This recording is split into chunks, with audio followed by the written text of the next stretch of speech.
someone exactly like you.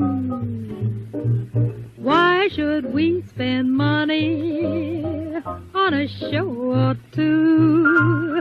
Nobody does those love scenes exactly like you. You make me feel so grand, I wanna hand the world to you. You seem to understand each foolish little dream I'm dreaming, each scheme I'm scheming. Now I know why Mother taught me to be true. She made me for someone exactly like you.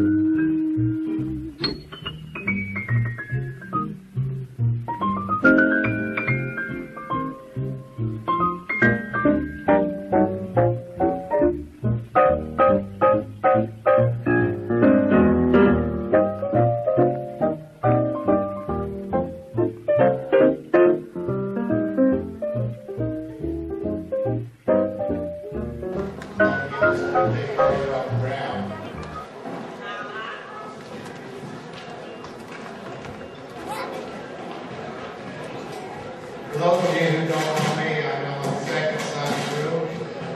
My older brother Reed was to be here and do this honor for Mom, but he had to take Cypher to the hospital. He had a massive heart attack Friday and congestive heart failure. But remarkably, he's come a long way. He is back home now and doing remarkably well after 3 stents and so forth. But he sends his love to the family and sends his regrets that he's not able to come. So Mom's going to have to live another 5 years so he can make it to her 100th birthday. But she still claims that she will outlive all 3 of them. Birthday to you. Happy birthday to you. Happy birthday to you.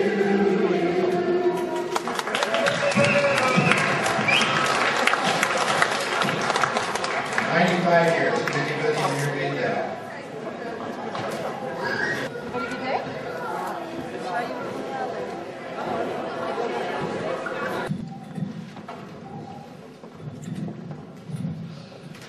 I want to start by thanking everyone who sent memories to me in email. Their memories of Aunt Ellen.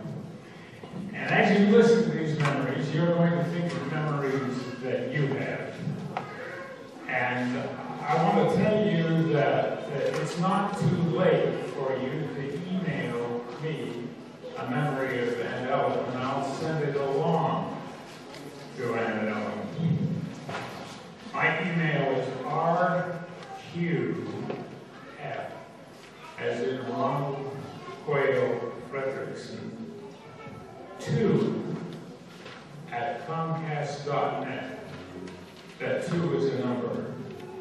RQF2@Comcast.net. If you think of a memory that you haven't sent me on email, as you hear these memories that cousins and Ellen's children have sent and want to get into the loop, just send it to me and I'll see that Ellen gets it, okay? Whether or not you hear it today. All right?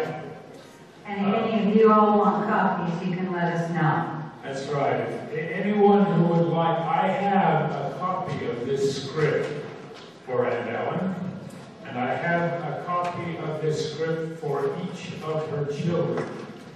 Now, anyone in the room who would like a copy of the script, all you need to do is give me or Jen or Darrell your name with your email address or your snail mail address, if that applies more appropriately, and we'll see that you get a copy of this script.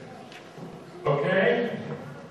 Now, as John said, we're going to ask you all to listen carefully, laugh if you think it's appropriately, cry if you think it's appropriate, and you kids, Theater ethics says that you be quiet and listen. But if you think something's funny, don't hesitate to laugh, okay? All right. This is called Ellen Frederickson Bolander, celebrating 95 years, July 24th, 2010. Ellen Frederickson was born at home, 1339 South 9th East, Salt Lake City on Pioneer Day, the 24th of July, 1915. Dr. Calderwood was in attendance, as he was for all the Frederickson children. Aunt Dina, the sister of Ellen's father David, who was living with the family, took Ellen's two oldest brothers, Jack and Dave, downtown on the streetcar for the big parade, while Paul, who had just turned 3, stayed home. The plan was that on the way back, Dina and the boys would continue on past the house in the streetcar if Ellen had not yet been delivered, and spend more time at the home of Aunt Fanny Kimball further on south. The signal for Ellen's arrival would be a flag out front. As the streetcar went by, there was no flag, but Jack and Dave burst into laughter as they saw Paul in the front yard at the faucet filling someone's adult shoe with water. Ellen turned out to be the only girl born to David Franklin and Ellen May Colin Frederickson. Jack, Dave, and Paul came before, followed by Claire and Grant. And so she learned to hold her own with 5 boys who were proud of their sister, but loved to tease her and put her through the paddling machine on her birthdays. The boys all shared the unheated sleeping porch at the rear of the small house, and being the only girl, she shared her room with her maiden Aunt Dina, whom she loved, but whose constant counsel she did not appreciate any more than her aging aunt's close proximity when the old girl had gas. And in addition to learning to sew and create beautiful clothing and prepare all kinds of tasty concoctions, including Aunt Dina's delicious sponge cake, Ellen developed a strong and independent spirit and came to be, among other things, the designated family driver. This began when Grandpa Frederickson taught her to steer the car while sitting on his lap at the age of 5 or 6. By the time she was 9 or 10, she was doing the drive early in the morning when Grandpa took his ship traveling to a pasture, which is now Fairmount Park, to milk the family cow they kept there. Right, go slow. And so Ellen spent a lot of time with her dad when he was on his rounds as a wholesale candy salesman, and he let her do much of the driving beginning at the time when she was 11 or 12 years old. One typical trip was up Harley's Canyon to Park City. Grandma Frederickson would always pack them a lunch, and they'd usually stop at Welcome Inn to deliver one candy order, fill out another, and buy a soda. On one of these trips, she remembers driving the new Ford that Jack and Dave were pitching in to help pay for, one with beautiful light green wooden wheel spokes. In the mid to late 20s, the road was totally unpaved and strewn with rocks, and as Ellen tried to pass another car, and Grandpa saw that she wasn't going to make it, and heading for oncoming traffic, he reached over, grabbed the wheel, and steered the car over the embankment where there were a bunch of small tree trunks cut off to about 2 or 3 feet.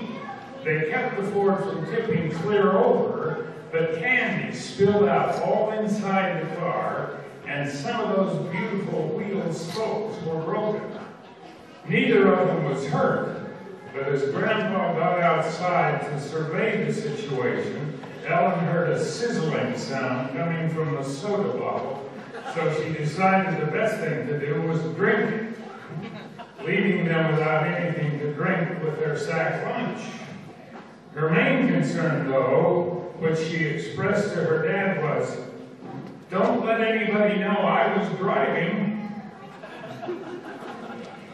Ellen attended Emerson Elementary School, Roosevelt Junior High, Was a sophomore during the last year of the old LDS high school, and a junior and senior the first 2 years of the brand new South High, finishing in 1933.